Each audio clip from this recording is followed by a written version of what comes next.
Hello Anis, comment ça va? Super, et toi? Ça va très bien, merci beaucoup de venir sur le podcast. Toi Anis, t'es à distance, t'es à New York en ce moment. C'est pour ça que pour les gens qui écouteraient le podcast en version audio, il y a une petite différence de son, c'est tout à fait normal. Et sur YouTube, c'est pour ça que vous verrez deux images complètement différentes. Généralement, je le fais en studio, mais là, j'avais pas d'autre choix que de t'avoir à distance. Je suis trop content de te recevoir, Anis. T'es le cofondateur et CEO d'une boîte qui s'appelle Attention. T'es basé du coup à New York. Je veux bien que tu nous racontes ce que c'est Attention et peut-être, d'ailleurs, transition rapide, pourquoi t'es à New York et pas en France en ce moment? Ouais, bien sûr. Alors, je suis le CEO d'Attention, attention.com d'ailleurs, meilleur nom de domaine sur Internet. Ouais, Euh, bravo. Merci. En fait, notre mission est très simple, c'est de donner à toutes les équipes de revenus une clarté exceptionnelle sur ce qui se passe dans leur fonction et en transformant en fait toutes les interactions clients en intelligence et toute cette intelligence en action. Ça fait une dizaine d'années que j'habite à New York. En fait, pour moi, le constat était simple.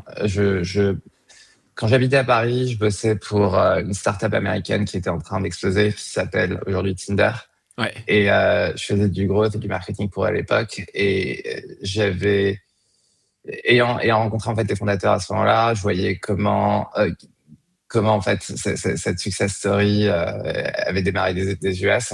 Et pour moi, c'était assez évident que en 2014-2015, que si tu voulais démarrer une grosse boîte, enfin une boîte générationnelle et créer un truc énorme, il fallait bouger aux US. Fallait être là-bas, quoi. Ouais. Euh, J'avais la chance en fait d'être né aux US, donc pour moi, j'avais pas de problème de visa. Du jour au lendemain, j'ai décidé de déménager à New York. Et pourquoi New York plutôt que SF? euh, En fait, tu peux aussi bien créer une super boîte depuis New York que San Francisco.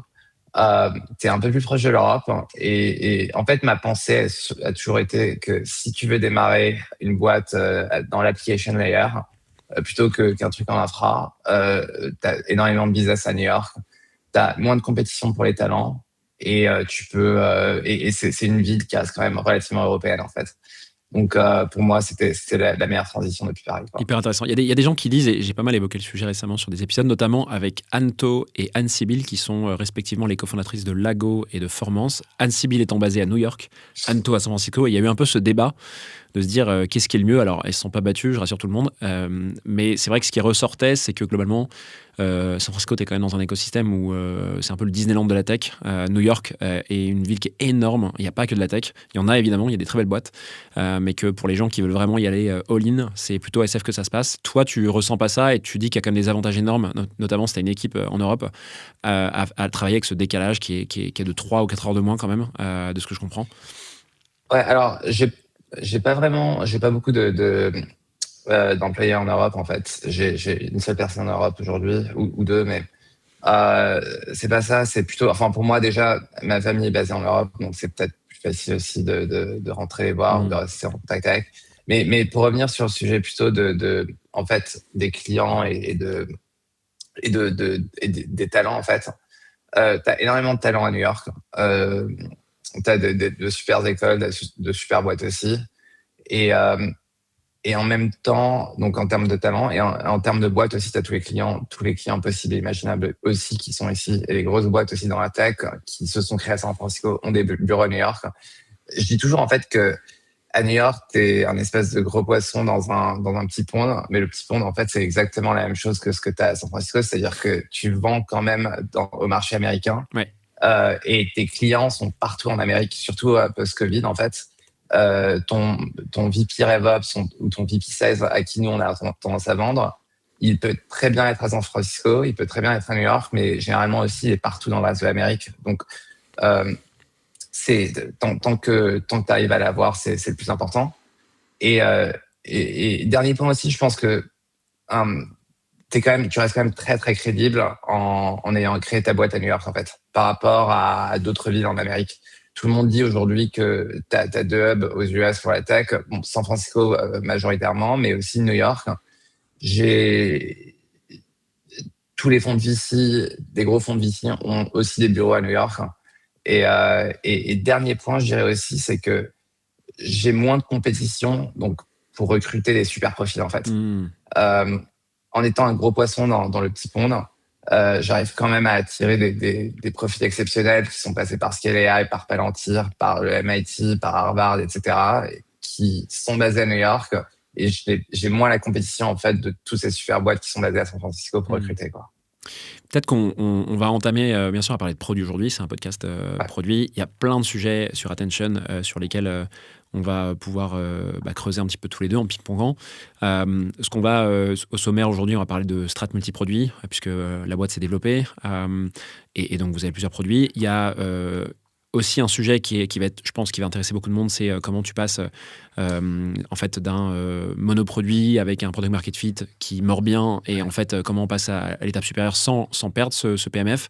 Et ensuite, il y a une logique AI qui se construit chez Attention, notamment agentique, où je sais qu'on avait parlé en prépa et qu'on a fait connaissance. Je pense qu'il y a plein de trucs sur lesquels on va pouvoir apporter de la valeur ici. Donc voilà, on va essayer de parler de tout ça sur une petite heure. Peut-être commencer sur, je pense que ce qui va intéresser les gens et ce qui va nous aider surtout à construire le fil, c'est un peu sur votre vision. Comment ça a démarré et c'est quoi un peu l'évolution et comment tu vois la boîte sur les quelques années. Je pense que ça va notamment nous aider à créer des points de référence pour les sujets agentiques un petit peu plus tard. Oui, bien sûr. En fait, notre constat au départ était assez simple.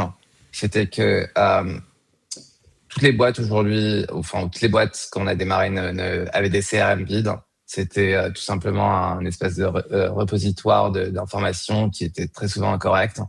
Et il y avait un non-alignement entre ce que les commerciaux étaient payés pour faire, c'est-à-dire closer les deals, et les attentes des managers, c'est-à-dire de mettre cette information-là, de la remplir dans CRM.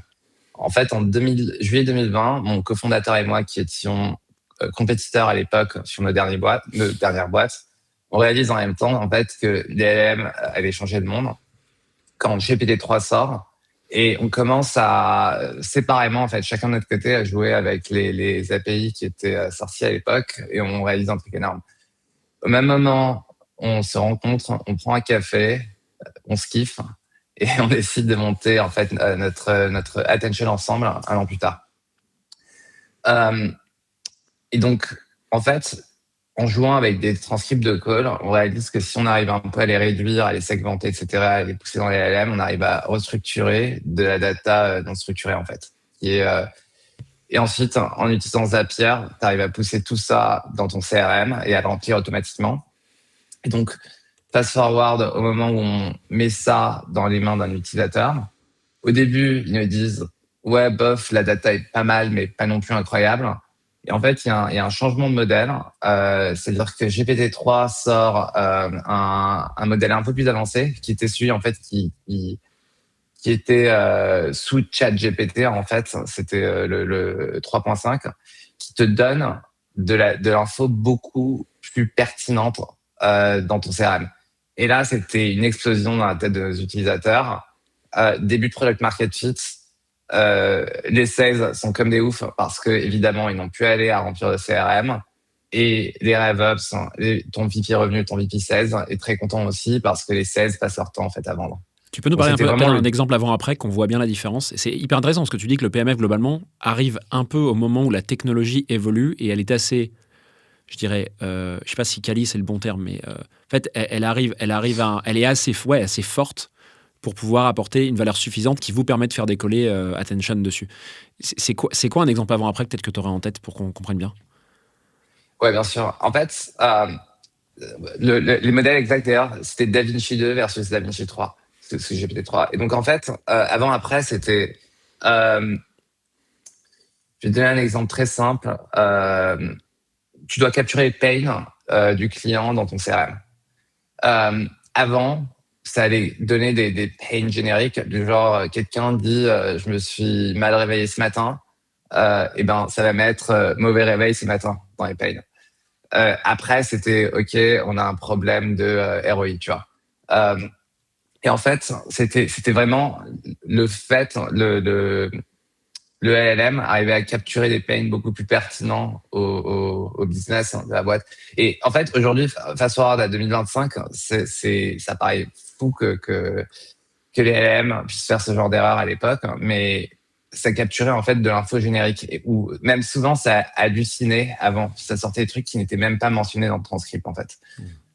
Après, ça sortait des trucs beaucoup plus pertinents, pas non plus d'une pertinence énorme par rapport à aujourd'hui, mais ça restait quand même relativement pertinent en termes de, ça hallucinait moins et ça sortait quand même des éléments qui sont liés à ton prompt en fait.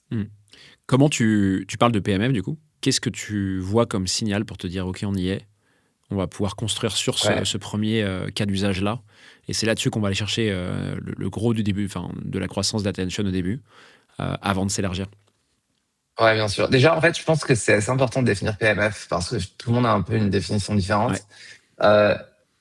Moi, j'appelle ça plutôt un début de PMF parce que dans ton début de PMF, ça veut dire que ta feature a créé de la valeur pour ton utilisateur. C'est le premier truc que tu dois essayer de capturer, c'est combien de valeur tu vas créer pour ton utilisateur et pour ta boîte.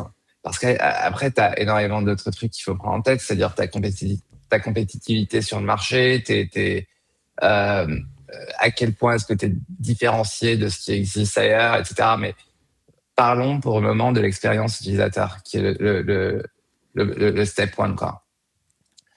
En fait, tu le remarques directement, c'est-à-dire que avant on avait fait quelques autres itérations un peu dans le même espace, c'est-à-dire du coaching en temps réel, etc.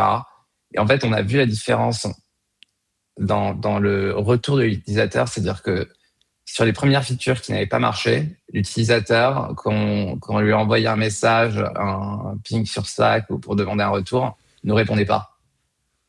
Au moment où on a commencé à remplir le CRM, les utilisateurs nous répondaient dans l'heure et avec du feedback beaucoup plus détaillé en fait. Et à partir du moment où tu vois que ton utilisateur s'intéresse à ce que tu fais et qu'il prenne le temps de donner du feedback et de te répondre et de dire c'est pas mal, mais il y a ça et ça qui va pas, tu sais déjà que tu es sur un bon train. Si te répond pas, ouais. C'est-à-dire qu'il fallait apporter suffisamment de valeur pour pouvoir avoir des retours de manière plus systématique qu'avant, alors qu'avant, en fait, t'en apportais pas assez.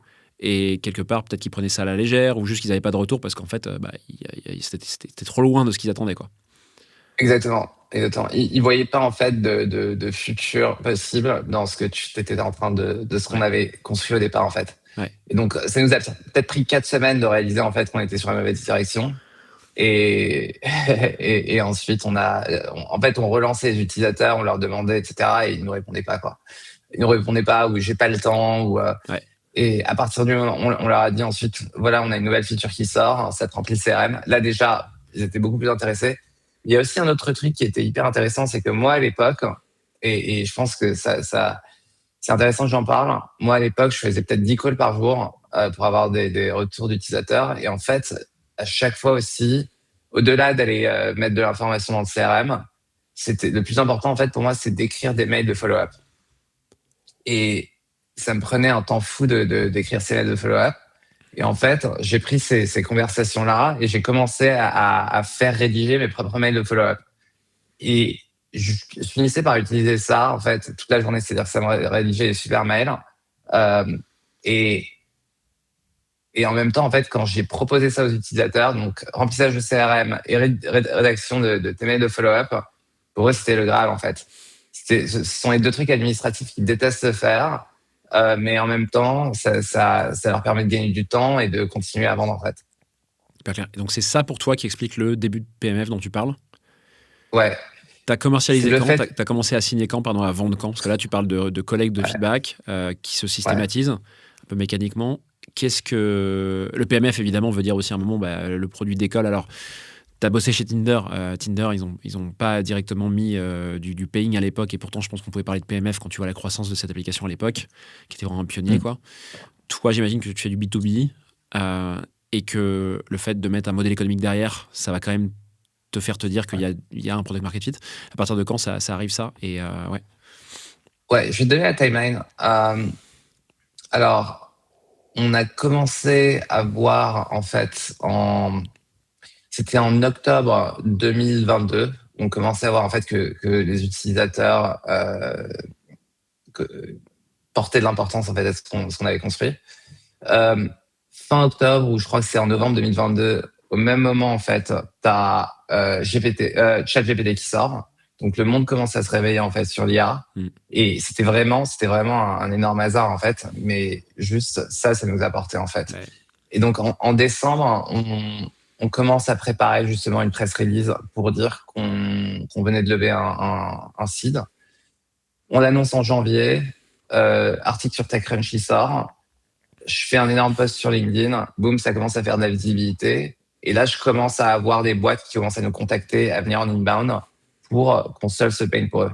Et à ce moment-là, alors nous, on n'avait pas facturé un seul client jusque-là, on faisait que du free. Et à ce moment-là, on a commencé à facturer. On a eu notre premier client qui devait avoir 2 sièges dans la boîte.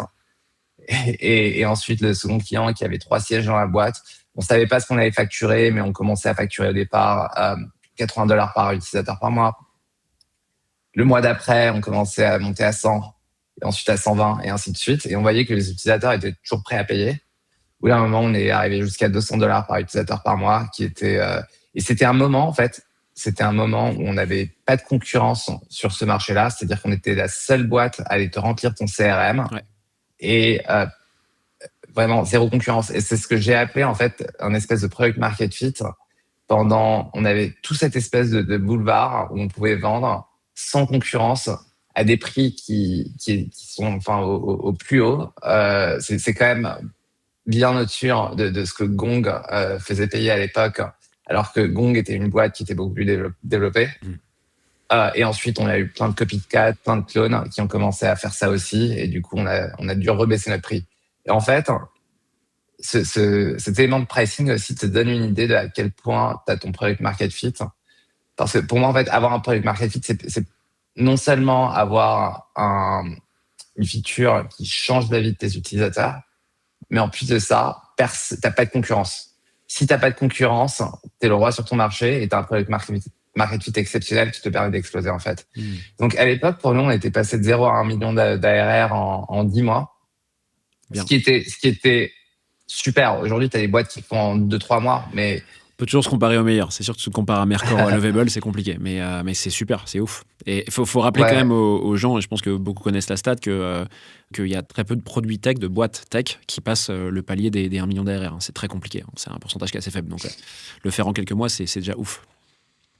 Mais c'est super. Sauf qu'au bout d'un moment, en fait, on avait tous les copycats. Et à ce moment-là, on commençait à avoir une pression sur le prix. On commençait à avoir une pression, évidemment, sur notre croissance. Et à ce moment-là, c'est ce qui nous a poussé à commencer à réfléchir à la différenciation, à qu'est-ce qu'on pouvait aller construire derrière pour rester les numéros 1 sur le marché, en fait. Donc, élargir l'usage, parce que là, vous aviez un seul usage. Vous avez montré qu'il y avait un attrait, vous faisiez du revenu.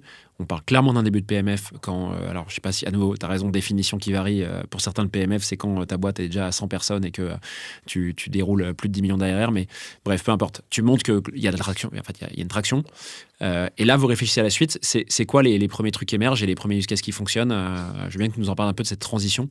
Et ça va être la transition, du coup, sur comment tu manages ça, quoi. Multiproduit, c'est vraiment une galère, quoi.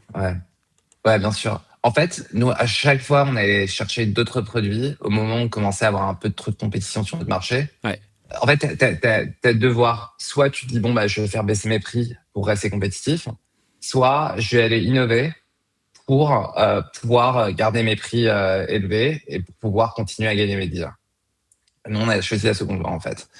Ce qu'on a fait, alors, on a eu 2 features qui nous ont aidés à rester compétitifs.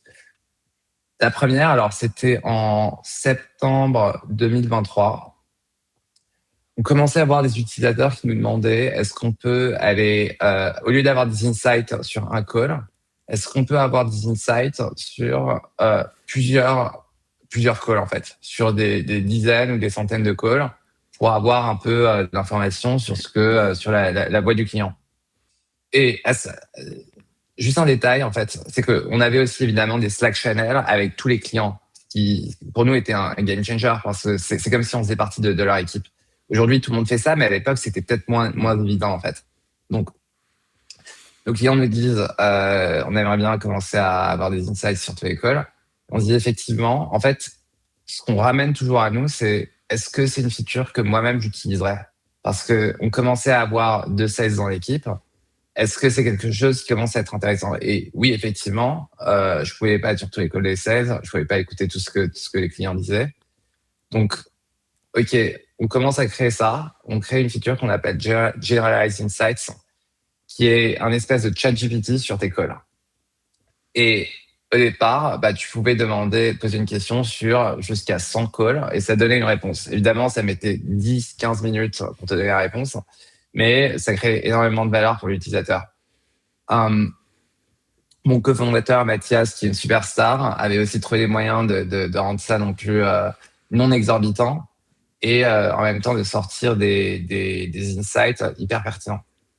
Donc, on sort cette feature-là et dans la foulée, on parlait à un autre utilisateur qui, lui, nous disait qu'il s'amusait à aller scorer ses calls manuellement pour savoir si le sales avait fait une bonne disco ou une bonne démo, en fait.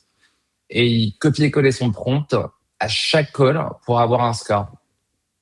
Là, on dit c'est intéressant qu'il fasse ça. On lui pose des questions et il nous répond en fait, pour moi, c'est hyper pertinent d'avoir une IA objective qui score le sales et qui lui dit à quel point il est bon ou pas bon. Parce que sinon, très souvent, le sales va penser que son manager est subjectif et que son coaching n'est pas forcément bon. Alors, qu'est-ce qu'on fait à ce moment-là? On crée une troisième feature qui score tous les calls de chaque commercial et qui leur donne du feedback avec de l'IA. Donc là, on sort en fait en 6 mois 2 features en parallèle.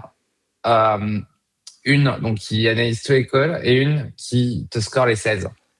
Et à ce moment-là, encore une fois, on était en pleine croissance. Encore une fois, on arrivait à vendre à des prix où on n'avait pas de concurrence. C'était assez exceptionnel. J'interromps cet épisode 30 secondes pour te présenter Stellar, l'entreprise derrière ce podcast. Chez Stellar, on aide les dirigeants de boîtes tech à transformer leurs produits en vrai levier de croissance. Car on ne considère pas le product comme une dépense, mais comme un générateur de revenus, tout comme le marketing ou les sales. Pour faire ça, on a réuni 30 CPO et CTO qui ont fait le succès des plus belles boîtes tech, comme Zenly, Photoroom ou YouSign. Et on a accompagné plus de 70 clients, comme TimeLeft, Joko et Phoenix. Donc si ton organisation produit ne participe pas encore à la croissance de ta boîte, on t'offre un audit de 30 minutes pour comprendre pourquoi. Tu as juste à cliquer sur le lien en description. Allez, on retourne à l'épisode. Excellent. Donc là, vous élargissez, j'ai l'impression que c'est beaucoup d'intuition et aussi du fait de votre propre usage, quelque part. Comment se passe cette fameuse priorisation? J'imagine qu'il y a plein d'idées et vous vous dites, faut aller sur ça, sur ça, sur ça. À l'époque, c'est quoi? C'est beaucoup de feeling. Il y a finalement peu d'idées qui sortent et donc c'est facile. Comment ça se passe, la priorisation jusqu'à aujourd'hui, en fait? Au départ, c'était principalement du retour client, en fait. Quand tu vois, en fait, que tes utilisateurs les plus smart sont en train de hacker, entre guillemets, ton produit de leur propre manière. Donc ça te donne une première intuition. Le second point, c'est de toujours poser la question, est-ce que je serais un utilisateur de cette feature-là? Si oui, tu fonces. Sinon, tu push back. Mais en tout cas, en général, ce sont ces deux trucs, en fait. Est-ce que ton client, au départ, c'est comme ça. Est-ce que tes clients hackent ton produit ou te demandent quelque chose qui est vraiment pertinent et pour tester la pertinence, en fait, c'est est-ce que tu serais l'utilisateur de ton produit, en fait. C'était comme ça au départ. On est aujourd'hui beaucoup plus sophistiqué, mais on garde quand même énormément d'intuition aussi, quoi. Combien vous avez de produits maintenant? Je ne sais pas si tu peux le dire, ça. En ordre de grandeur. Une dizaine. Ouais. J'imagine que ça a bien grossi. Quand on a un produit qui est finalement composé de sous-produits comme ça, il y a un truc qui arrive, c'est qu'il y a beaucoup de dettes d'avoir un produit technique. Comment est-ce que déjà, première question, est-ce que ça vous est arrivé de tuer des produits historiques, des produits? Ouais, vous avez fait. C'est régulier ça ou ça arrive comment? Non, c'est arrivé une fois. C'est arrivé une fois et depuis, en fait, on ne construit plus de produits qui ne sont plus demandés par les utilisateurs, en fait. Ça a été le cas? En fait, au tout début, on avait créé un espèce de coach en temps réel qui te coach et qui te dit ce que tu dois dire pendant tes conversations clients, donc un espèce de real-time coaching. Cette feature avait énormément de dettes parce qu'on utilisait à l'époque pas des LLM, mais des modèles open source. Donc, ça ne marchait pas forcément très bien. C'est pas un vrai pain, c'est plutôt une vitamine. Même les sales détestaient cette feature. En fait, on l'a tuée. Aujourd'hui, on la vend même plus et on a des clients qui nous demandent est-ce qu'ils peuvent l'avoir. Et moi, à chaque fois, je dis non, en fait. toutes les autres features, en fait, à chaque fois, en fait, c'est assez impressionnant. On était à chaque fois les premiers sur le marché à les sortir. Et en même temps, on avait un PMF énorme sur ces features-là, en fait. Et le fait d'avoir une équipe aujourd'hui de sales et ça nous permet aujourd'hui d'être nos premiers utilisateurs, en fait.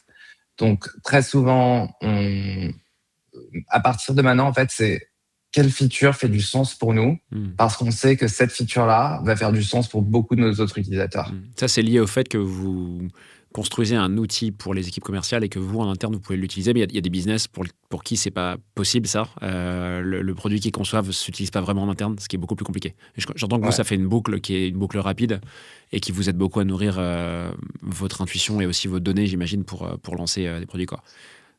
Exactement. Comment t'équilibres? Vous êtes combien chez Attention avant que je pose la prochaine question? Ouais. Alors, on est une 60aine et je dirais qu'on est un peu plus d'une trentaine d'ingénieurs, en fait. Trentaine d'ingénieurs. Et t'as quelqu'un, il y a une équipe produit déjà, des PM, ou c'est que des ingés aujourd'hui?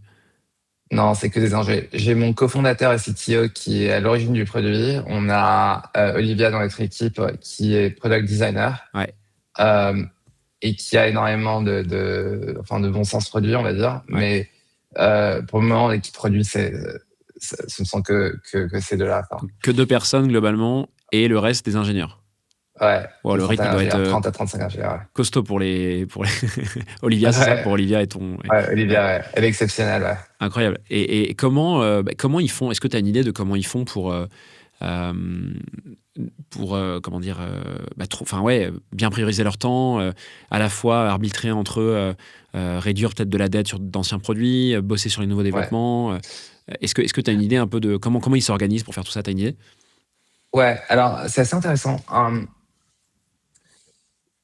En termes de dette produit, sur ce qu'on fait, on n'en a pas tant que ça parce qu'il s'agit principalement d'upgrader les LLM, juste de changer en fait les LLM qu'on utilise. Et donc ça, c'est vraiment un exercice infra. En termes de UI UX, ce qui est hyper intéressant en fait, c'est que on a donné à Olivia la possibilité de shipper directement, de contribuer du code sur la plateforme alors qu'elle est non technique. Et c'est principalement sur l'UI et l'UX en fait. Donc de ne pas forcément avoir besoin de passer par les ingénieurs pour shipper ce qu'elle doit faire. Ça, c'est un super. Comment vous avez fait ça? Il se passe comment techniquement? Tu dis donner la possibilité, c'est quoi? C'est qu'elle a l'autorisation, mais ensuite comment elle le fait techniquement si elle code pas à la base? Ouais, en vibe codant. Ok. Elle utilise quoi, tu sais? Cursor. Cursor principalement. Ok. Ouais, Cursor. Ouais. C'est peut-être d'autres outils aussi, je sais pas. Ouais, tu connais pas tout, je connais pas tout, mais en fait, on lui a fait confiance, on lui a dit, voilà, tu peux, sur tous les détails UI, UX, tu peux directement shipper. Et au début, elle avait une grosse learning curve, c'était pas évident. Et aujourd'hui, en fait, tous les jours, on voit des améliorations en termes de front-end, parce qu'elle arrive à shipper directement sans être forcément technique, quoi. Donc c'est l'amélioration d'interface sur les produits existants. Là, c'est pas du back-end, c'est pas pour construire des features de zéro, c'est plutôt pour améliorer l'existant, c'est ça? Exactement, ouais. Ok. Et comment ça a été reçu par l'équipe d'ingénieurs? Je sais que dans beaucoup de boîtes, notamment en Europe, en France, il y a un peu de scepticisme. Pas du tout dans toutes les boîtes, à nouveau, je parle de manière générale. Il y a un peu de scepticisme du côté des ingénieurs. Comment ça a été reçu chez Attention, très honnêtement? Non, très bien. Enfin, aucun problème. Vraiment, aucun problème. En fait, il y a un truc, c'est que tous les employés qu'on a recrutés, en fait, n'ont aucun ego. Enfin, on est tous alignés. On est tous alignés sur la même mission. Donc, en tout cas, moi, en tant que CEO, j'ai pas perçu de friction. Globalement, en fait, je pense que beaucoup d'ingénieurs, par exemple, vont être contre le fait qu'on leur demande d'écrire du code avec de l'IA, etc. Nous, on est une boîte d'IA. Toute notre mission, justement, c'est d'être le plus efficace et productif. S'il s'agit, en fait, de petites améliorations de front-end, il n'y a pas vraiment, ça n'a pas vraiment créé de problème. Après, quand c'est des sujets beaucoup plus gros et que c'est du front-end qui est lié au back-end et que ça va demander un investissement un peu plus gros, évidemment, ils touchent pas, quoi. Et les ingés utilisent Cursor aussi ou des technos similaires? Ouais, tout le monde utilise soit Cursor, soit Cloud Code. Ok, hyper intéressant. Ok, donc c'est une des explications pour lesquelles aujourd'hui, elle arrive à être solo avec autant d'ingénieurs. Il y a peu de boîtes qui le font. Il y a une boîte en France qui est connue pour avoir faire ça longtemps, c'est Pivot. Avec Gauthier que j'ai reçu, qui était le founding designer, qui bossait avec 30 Dev également, même score, ce qui n'est pas un truc évident. Mais ok, c'est hyper intéressant. Et est-ce que tu as... Donc à nouveau, multi-produit veut dire que globalement, il y a peut-être des gens qui sont plus experts. Quand je dis des gens, c'est des gens dans ton équipe qui sont plus experts sur certains pans du produit. Est-ce que tu as structuré ça ou pareil, non, en fait, c'est assez large. Les gens prennent les sujets qu'il y a, qui sont sur le devant et ils attaquent. Comment tu as structuré l'équipe Au niveau des ingénieurs, alors... juste un truc pour faire un step back. Au moment où on faisait notre série A, on avait rencontré le VP Product de Dropbox qui nous avait dit, qui nous avait donné ce conseil hyper précieux en fait, c'est de garder la création du produit chez le CTO le plus tard possible en fait. Et c'est ce qu'on a fait. Et c'est marrant que ça vienne d'un VP Product qui nous dit ça. Comment il s'appelle? Faut que je retrouve son nom, mais je peux le retrouver. Je crois que c'est l'ancien. Je pense que c'était le. Alors, il y a eu plusieurs VP Product chez Dropbox, mais il a notamment bossé chez Maze également, qui est une boîte fondée par un Français. Je vais te dire. C'est O'Connell, non, le nom de famille. Peu importe. Non. C'est pas ça. Peu importe. Non, et donc, il t'a conseillé à l'époque de. En gros, que la direction. C'est quoi? C'est que la décision produit soit prise par le CTO, c'est ça? Exactement. Et de garder ça le plus tard possible, en fait. Ah, c'est intéressant. J'aimerais bien comprendre ça. Ouais. Et il nous a dit, il nous avait conseillé de centraliser ça le plus tard possible, et on l'a fait. Et pour le moment, ça marche quoi. Okay. Je sais pas si ça a scalé. Et d'ailleurs, on commence à réaliser aujourd'hui justement un espèce, enfin c'est des fissures dans au fur et à mesure où on scale en fait. Mais quand je parle, par exemple, au fondateur de Clay aujourd'hui, Clay ont une équipe produit qui est très très très réduite aussi. Mm-hmm. Et en fait, tous les ingénieurs ont aussi une composante produit. C'est assez intéressant. Et je pense que c'est un peu la direction qu'on a envie de prendre. Maintenant, pour répondre à ta question, sur les 30-35 ingénieurs qu'on a, globalement, il y a des groupes d'ingénieurs qui sont focus sur des problématiques ou des features différentes. Ouais. Donc, par exemple, on va avoir 2-3 ingénieurs qui sont focus sur la partie forecast. On va avoir 2-3 ingénieurs qui sont généralement les meilleurs, qui vont être focus sur toute la partie agentique. On va avoir 2-3 ingénieurs qui sont focus sur l'infra. Et donc, en fait, on les met en pod et ils bossent ensemble. Et on va grouper en fait des ingénieurs beaucoup plus seniors avec des ingénieurs plus juniors qui vont peut-être bosser plus rapidement, mais avoir moins d'expérience. Et généralement, ça marche assez bien. Et donc, Olivia au produit va, j'imagine, tourner un petit peu entre les différents pods. Je crois que c'est le vocabulaire que tu as utilisé. C'est ça? Exactement. Et c'est les ingénieurs qui vont l'appeler en lui disant on a besoin de toi là, ou comment elle s'organise? Tu as une idée de ça? Pas trop parce que elle me reporte pas directement, mais en fait de ma compréhension aussi, c'est que beaucoup de ces ingénieurs, c'est des ingénieurs back-end. Nous, on a des grosses logiques back-end en fait, et elle va généralement s'occuper de tout ce qui est front-end et expérience utilisateur. Donc une grosse partie de ces ingénieurs-là qui vont faire de l'infra, qui vont faire du back-end, ne vont pas forcément interagir avec elle. Je comprends. Mais en revanche, quand c'est une nouvelle feature ou quand c'est quand il y a un côté en fait un peu novateur sur l'expérience utilisateur, à ce moment-là, ils vont interagir avec elle. Et ça va peut-être réduire de moitié ou des 2/3 les interactions qu'elle va avoir avec les équipes ingénieurs. Ouais, du coup, bonne transition. C'est vrai que dans beaucoup de boîtes, les gens au produit sont garants du fait que les fonctionnalités qui vont être livrées vont avoir une contribution au revenu de la boîte. Voilà. Alors après, ça diffère d'une boîte à l'autre.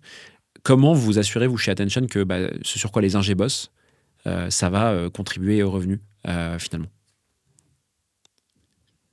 On n'est pas très scientifique là-dessus, en fait. Okay. On sait... En fait, c'est mon cofondateur, Mathias, qui, lui, va créer une nouvelle feature. Il va peut-être bosser, on va dire, tout un week-end dessus. Ouais. il va utiliser Cursor et Cloud Code et il va foncer pour créer une espèce de MVP. Ouais. Il va bosser en parallèle avec Olivia. Olivia va évidemment améliorer le design. Et ensuite, on va shipper ça à une équipe d'ingénieurs. Ok. Pour savoir aujourd'hui, est-ce que cette feature va créer de la valeur pour nos utilisateurs?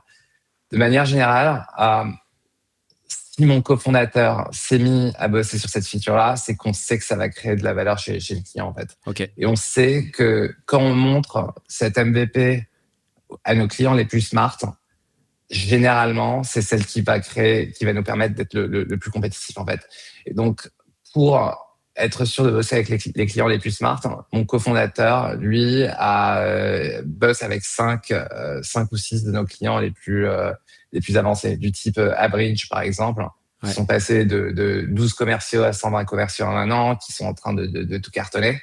Il a une ligne directe avec eux, en fait. Et donc, automatiquement, il va avoir un call toutes les semaines avec ces clients-là. Il va leur montrer un peu les nouvelles features. Ils vont lui donner son feedback. Et il sait quelle direction prendre. Et il sait aussi que les clients vont être prêts à payer plus pour ces features-là, en fait. Ok. Donc, quand tu dis clients plus smart, c'est des clients qui ont vocation à grossir et donc pour vous, forcément, qui sont alignés avec ce que vous voulez donner comme direction à Attention, quoi. Ouais, exactement. En fait, souvent, ce sont aussi des clients qui sont des boîtes AI et qui sont en hyper croissance et qui, généralement, ont pensé à avoir des équipes en interne au départ, pour essayer de créer le produit que Attention est, mais qui ont préféré, en fait, garder leurs ingénieurs pour améliorer leur propre produit et qui, finalement, réfléchissent activement au futur de notre produit, en fait. Une question déclinée de la précédente, et c'était un des sujets sur lesquels on voulait, un des sujets qu'on voulait creuser aujourd'hui. Comment tu t'assures sur toutes les prochaines fonctionnalités, les prochains produits? Tu as parlé d'une dizaine de produits tout à l'heure. Comment tu t'assures que chacun de ces nouveaux produits, sur lesquels vous allez passer du temps pour les mettre, pour les développer, comment tu t'assures que ces produits continuent aillent dans la direction de conserver le PMF que vous aviez déjà et pas le reperdre? Tu vois ce que je veux dire? Donc en gros, c'est le produit principal, il y avait un PMF. Chacun, à chaque fois, tu cherches à continuer à ce que ce PMF soit là et que voilà, il y ait réponse au marché, revenus qui arrivent. Comment tu t'assures de ça? En fait, tu perds ton PMF quand tu commences à avoir trop de concurrence qui te copie. C'est comme ça que je vois qu'on voit ça en fait ici. Donc c'est le marché qui bouge et donc dans PMF, il y a Product Market Fit. C'est ton produit bouge évidemment, mais surtout toi, tu dis que c'est la réponse au marché qu'il faut diriger. Ouais. Exactement. En fait, c'est la réaction du marché et comment la concurrence arrive, te fait baisser les prix parce qu'ils vont avoir des prix plus bas. Ouais. Tes clients commencent à te dire oui, mais il y a tel concurrent qui me fait ça au tiers de ton prix. Et là, comment tu réfléchis à ton produit en termes d'innovation pour continuer à rester compétitif? Ouais. Il y a évidemment en fait toutes les features qu'on a construites sous la demande des clients, mais aussi un autre truc pour nous, c'est la vision qu'on a pour notre produit. En fait, notre vision et notre objectif, c'est de rendre Salesforce obsolète. Donc, comment tu rends Salesforce obsolète? Tu vas pas créer un nouveau CRM, tu vas créer un espèce de système d'intelligence qui agit pour toi. Et c'est cette vision-là qui nous guide. Donc aujourd'hui, en fait, on avait commencé au départ par la capture de call, d'aller remplir simplement ton CRM. C'était notre wedge. Ensuite, on a créé tout un système d'intelligence qui va scorer tes calls, scorer tes deals, qui va te donner de l'intelligence sur tous tes calls. Donc ça, c'est la partie intelligence. Et après, tu as la partie action qui est où on a créé un système d'agents, un système d'orchestration qui nous permet de créer ces actions-là. Aujourd'hui, quand on réfléchit en termes d'action, on va pas forcément aller créer des features additionnelles toute la journée. Ce qu'on va plutôt chercher, là où on va chercher à innover, en fait, c'est au niveau de l'autonomie que le système va prendre. C'est-à-dire que moins ton utilisateur passe du temps à aller configurer, à aller prompter le système, mieux c'est, parce que il faudrait que le système connaisse l'utilisateur le mieux possible. Okay. Et donc, c'est aujourd'hui notre degré d'innovation et la direction qu'on prend, c'est vraiment sur le niveau d'autonomie que le système va avoir pour comprendre l'utilisateur. Donc, ça va être des logiques AI et infra qui sont beaucoup plus poussées que ce qu'on ferait, par exemple, en front-end ou en UI, quoi. Ok, donc c'est en suivant cette vision que tu t'assures que vous conservez le PMF, c'est ça? Exactement. Ok, du fait parce que, alors, et à nouveau, c'est votre vision, mais c'est une vision qui est quelque part théorique, non? C'est vos convictions en fait. Ouais, Mais du coup, toi, tu disais que le marché évolue, ton PMF, tu l'as quand tu évolues avec le marché. ouais. Comment tu t'assures, tu vois, que votre vision, elle soit vraiment pas théorique, mais qu'en fait, elle soit vraiment quelque part un miroir de ce qui se passe sur le marché, quoi.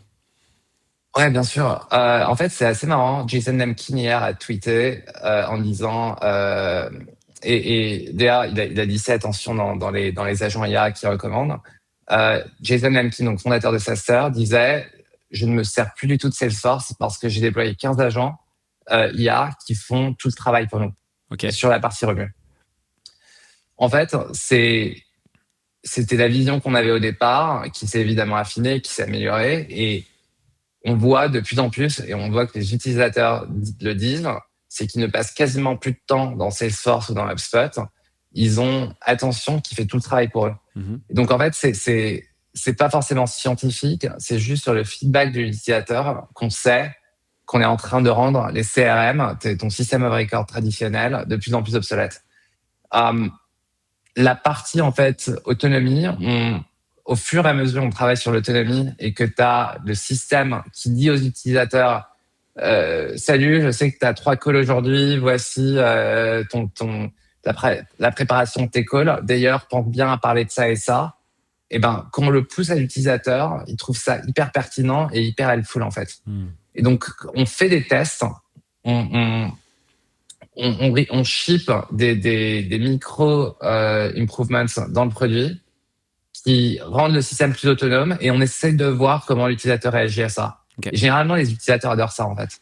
Donc, ce que je comprends, c'est que la leçon à retenir pour s'assurer de ne pas perdre le PMF, c'est d'être en contact quasi permanent avec ta cible, de suivre tout ce qui se passe sur le marché également, j'imagine, puisque là, ça bouge en ce moment beaucoup, notamment sur les sujets d'AI, d'agentique et compagnie. Mais en gros, c'est ça, Ouais. en fait, ton apprentissage là-dessus. C'était un truc à partager. Exactement. Ok. Exactement. Euh, Je sais qu'on avait. ouais. Ouais, vas-y. Non, vas-y, tu ajoutes un truc, avec plaisir. Non, je sais qu'on avait parlé de différenciation de copilote et agent. Ouais, j'allais y venir, donc tu me fais une très bonne transition, effectivement. Donc ça a bougé de votre côté. Là, tu qualifiais ce qu'on a décrit comme usage de copilote pour les équipes commerciales, c'est ça? Ouais. Il y a plein de boîtes en ce moment, dont Attention apparemment, qui sont en train de faire un move vers les sujets agentiques. Il y a plein de boîtes d'ailleurs, des SaaS historiques qui se réinventent, ou voire des entrepreneurs qui ont vendu des boîtes SaaS et qui vont recréer des boîtes SaaS sur de l'agentique complètement. C'est quoi ce move-là que vous êtes en train de prendre et je veux bien que tu nous expliques un peu, c'est vachement intéressant, je ne l'ai pas beaucoup approfondi sur des épisodes. Très chaud que tu me racontes un peu la vision que vous avez là-dessus. Ouais, en fait, de manière générale, la grosse différence entre le copilote et l'agent, c'est que le copilote, tu vas avoir un human in the loop, tu vas avoir un humain donc dans la chaîne qui va valider ou invalider les actions, alors que l'agent va prendre des actions pour toi directement. Okay. Je simplifie énormément, mais c'est comme ça qu'on fait la différence. Au moment où nous on s'est lancé, t'avais pas d'autre choix que de faire du copilote. Pourquoi? Parce que les LLM n'étaient pas assez avancés et la technologie n'était pas assez avancée aussi. De manière générale, tu n'avais pas les protocoles comme MCP, tu n'avais pas tout ça en fait. Donc tu étais obligé de faire du copilote parce que l'utilisateur lui-même ou elle-même, et surtout aussi avec le temps, enfin en 2023, 2024, l'utilisateur ne faisait pas tant confiance à l'IA pour prendre des actions pour eux en fait. Donc on était obligé de faire du copilote. Et on avait vu des boîtes agentiques se lancer, dont ElevenX par exemple, qui prenaient les actions pour les utilisateurs. Donc ElevenX, en fait, c'est une boîte qui faisait du AI SDR et qui se sont plantés en fait, qui envoyaient des mails dans tous les sens, aux mauvaises personas, avec le mauvais message et ainsi de suite. Et ils ont explosé, mais ils se sont plantés. Et je me souviens, j'avais une chaîne de mails avec Paul Graham, le fondateur de YC, où je me posais vraiment la question. Je voyais ElevenX qui était passé de 0 à 10 millions d'ARR en moins d'un an.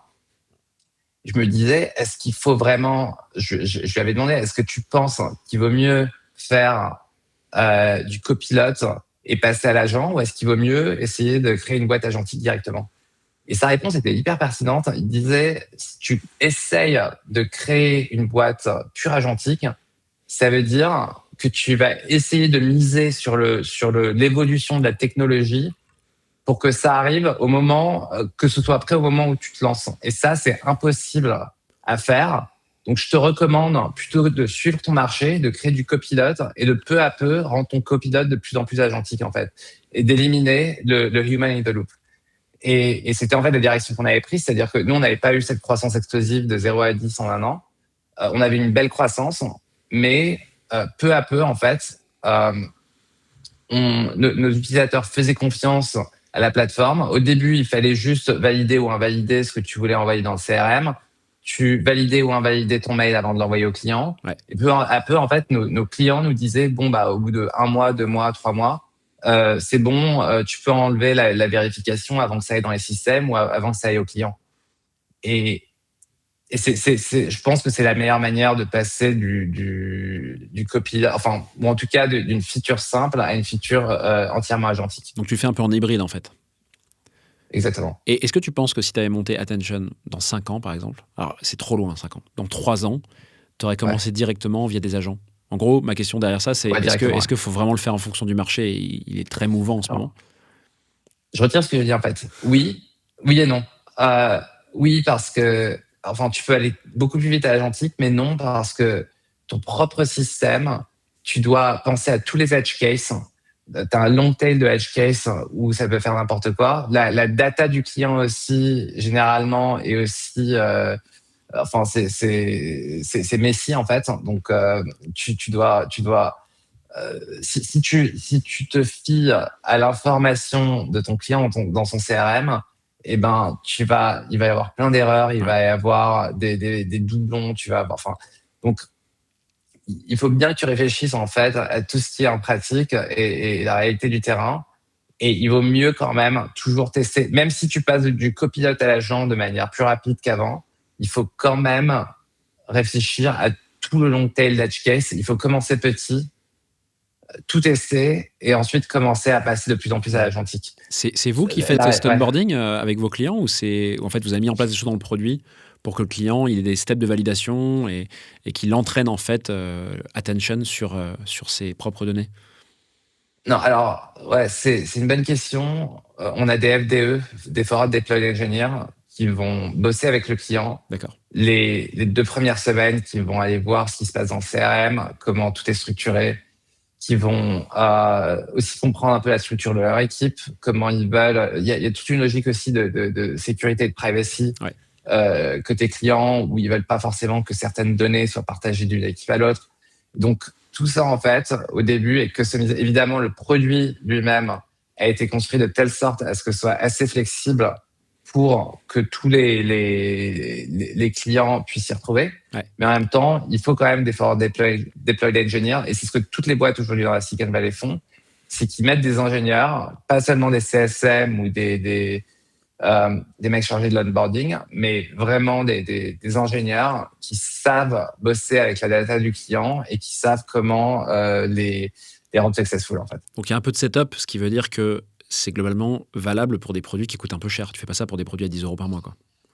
Ouais, c'est un très bon point. En fait, aujourd'hui, et c'est ce qu'on a remarqué, en tout cas chez nous, c'est que tous nos clients qui sont successful, généralement, c'est des clients qui dépensent plus de 20 000 balles par an. Et du coup, ça veut dire que ce sont des équipes avec au moins une vingtaine de sales. Des équipes qui sont plus petites, des boîtes qui sont plus petites, généralement, n'ont pas besoin de toute la sophistication de notre produit. Et donc, vont être très contents aussi avec un Fathom ou enfin, un note-taker un peu plus classique, on va dire. Donc, tu as fait évoluer ton ICP sur Attention depuis cette logique agentique? Ouais. On a multiplié on a multiplié en fait nos ACV par 15 en 2 ans. Ok. Ouais. Et en fait, si tu regardes aujourd'hui notre weighted ACV, il est aujourd'hui autour de 120K en fait, 120K par an. Ok. Par 15, c'est énorme. Est-ce que tu penses qu'il y a un monde où je parle pas forcément que des produits dans l'écosystème d'Attention, mais tout produit confondu, est-ce que tu penses qu'il y a un monde où les gens qui veulent construire des produits basés sur agents, agentic native quelque part, ils pourront le faire sur des plus petits ACV ou tu penses que en fait, ça se fait qu'avec du setup et même à long terme, il faudra le faire sur des stratégies avec des clients assez gros en panier moyen?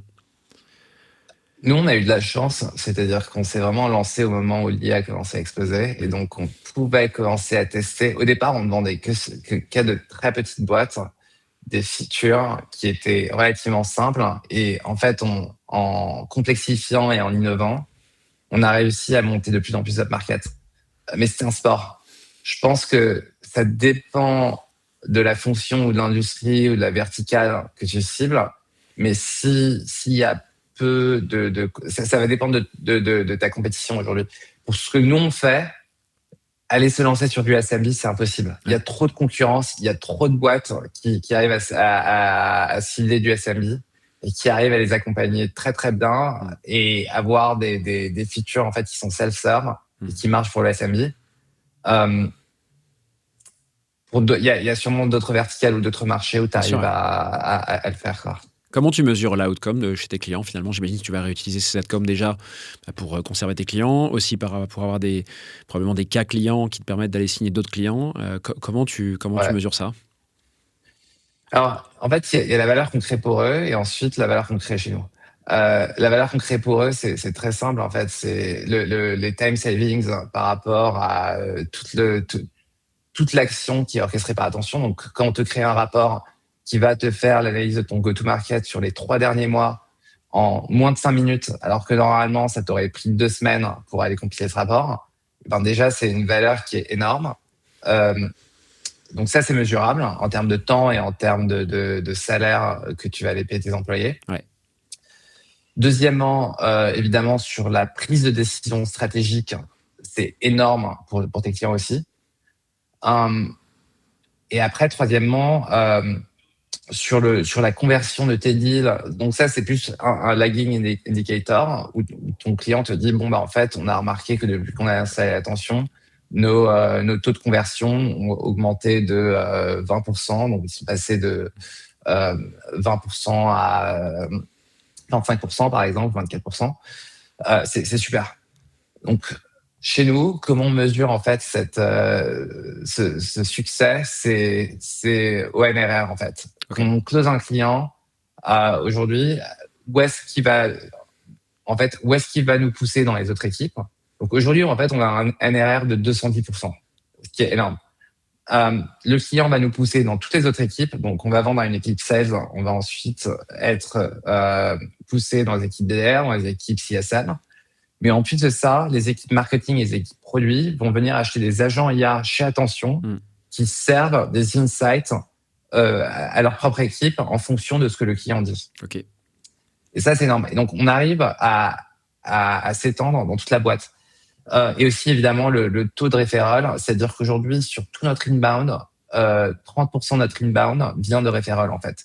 Wow. Donc, un client sur 3 qui est en inbound, presque, va être référé par un client existant. Wow. Excellent. Juste, je précise, donc NRR, Net Retention Rate, pour les gens qui n'auraient pas eu l'acronyme directement, c'est bien ça? Ouais, exactement. Okay. Et de manière générale, je pense que si on regarde les benchmarks traditionnels de VC, un NRR best in class, c'est entre 120 et 130%. Ouais, donc c'est largement au-dessus, quoi. Vous êtes quasiment au double. Ouais, exactement. Ouais. Hyper intéressant. J'ai peut-être 2 petites questions pour finir, comme je vois que le temps passe très très vite. Une question qui est un sujet qui est, en tout cas en France, hyper hot. Je sais que c'est un peu le cas aussi aux US, pour avoir été aux US il y a quelques semaines. C'est les sujets de packaging et de pricing sur ce type de produits qui sont vraiment pas évidents, notamment parce que ça évolue toujours très vite au niveau des modèles IA, que en fait il y avait cette logique, cette théorie de dire oui, mais bon, à terme les modèles IA vont tellement être ça évolue tellement vite qu'en fait les coûts vont baisser. La réalité, c'est que ce qu'on voit, c'est que c'est pas forcément vrai, parce que les produits comme Attention vont toujours aller sur la nouvelle IA qui sort, les nouveaux modèles qui sortent, et donc ils sont toujours plus chers. Comment tu vois ça, toi? C'est quoi tes challenges du moment là-dessus, et est-ce que tu as peut-être des choses à partager sur le pricing et le packaging? Ouais, en fait, il y a 2 trucs. Le premier, c'est que nous, en tant que boîte, en tout cas, on s'est toujours fixé comme objectif d'essayer d'être à 80% de marge brute. C'est un peu ce qu'on demande sur le marché. Ouais.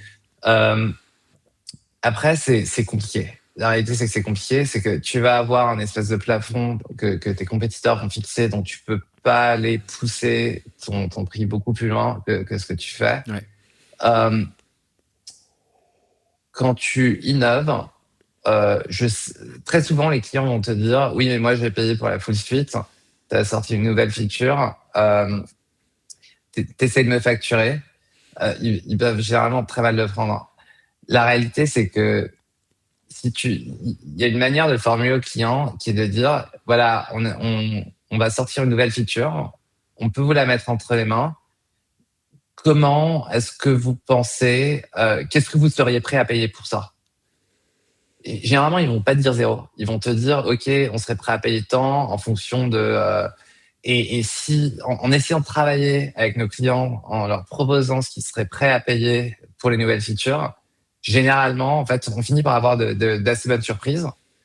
Et ensuite, derrière, bon, bah, on prend ces nouvelles features-là et on essaye de les pousser aux autres clients. On essaye de les facturer peut-être un peu plus que le dernier, de voir combien ils seraient prêts à payer, tout en essayant de rester à 80% de marge brute. Évidemment, les LLM, les coûts des LLM baissent. Si c'est possible, on reste sur le même LLM. Si un nouvel LLM nous permet d'innover derrière parce qu'il est beaucoup plus puissant, eh ben on va innover, c'est pas grave. En fait, on essaie de rester à 80% de marge brute, mais en même temps, derrière, le plus important, ça reste quand même la satisfaction client. C'est-à-dire que si on va perdre quelques points de marge brute parce que pour que le client soit plus satisfait, qu'il refer plusieurs autres clients en même temps et que ça nous permette de créer plus de valeur pour la boîte, on le fera sans problème, c'est pas grave. Mais comment tu fais pour anticiper qu'un client va avoir tel usage? Parce que finalement, derrière, c'est quand même des crédits, des tokens et autres. T'as du coup qui est du coup variable.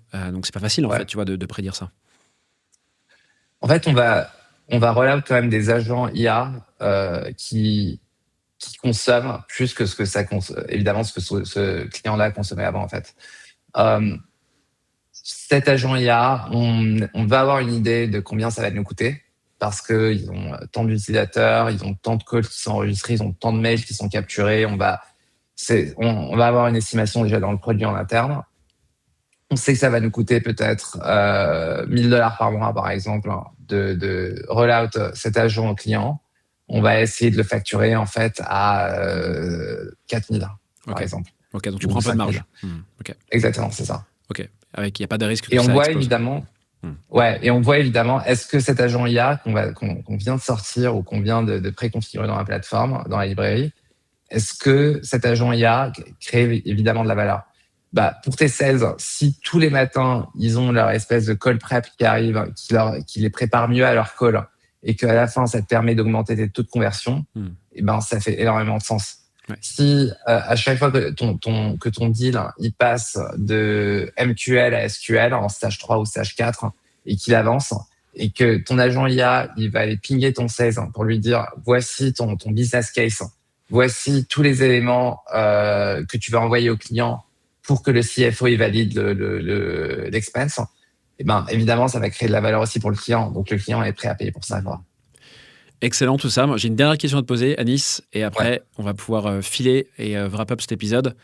Depuis que vous bossez sur cette logique agentique dans votre produit, j'ai l'impression que ça va prendre une part assez conséquente du produit demain. Est-ce qu'il y a eu des changements dans la manière dont vous concevez le produit, donc juste votre process de conception, de développement produit, ou dans l'organisation? Et à nouveau, je sais que c'est pas toi qui chapeaute l'organisation des ingés et d'Olivia au produit. Voilà, est-ce qu'il y a eu des changements ou est-ce que finalement c'est un peu la même manière à la fois de concevoir le produit et de s'organiser pour concevoir ce produit? Non, pour le moment ça va changer. Hyper intéressant. Réponse très près. Ouais, je pense que ça changera peut-être à 50, 60, 80 ingénieurs. On ajoutera peut-être une seconde Olivia dans l'équipe, mais pour le moment ça tourne très bien comme ça, quoi. Qu'est-ce qui fait que vous auriez une seconde Olivia? C'est quoi? C'est le nombre d'ingés? Ouais, exactement. En fait, c'est la quantité de boulot qu'elle a sur les épaules, en fait. Ok. Et elle va tenir jusqu'à combien d'ingénieurs comme ça? Ou la boîte va tenir avec une seule personne au produit jusqu'où, tu penses?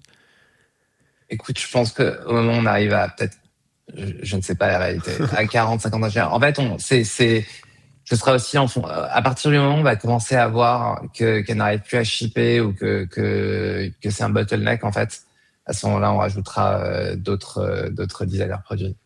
Excellent. Merci beaucoup, Anis, d'être venu nous parler de Attention. Franchement, hyper passionnant tout ce que vous avez construit et bravo. Si les gens veulent te contacter ou te suivre, ça se passe où? C'est quoi? C'est LinkedIn pour toi? Ouais, LinkedIn. N'hésitez pas à m'ajouter sur LinkedIn, Anis Benasser. Nice. Ou allez checker notre site aussi, attention.com. Super. Merci beaucoup, Anis. C'était trop cool de te recevoir. Merci. Et écoute, j'espère avoir des nouvelles rapidement. Apparemment, ça avance vite. Donc, hâte d'avoir des nouvelles rapidement.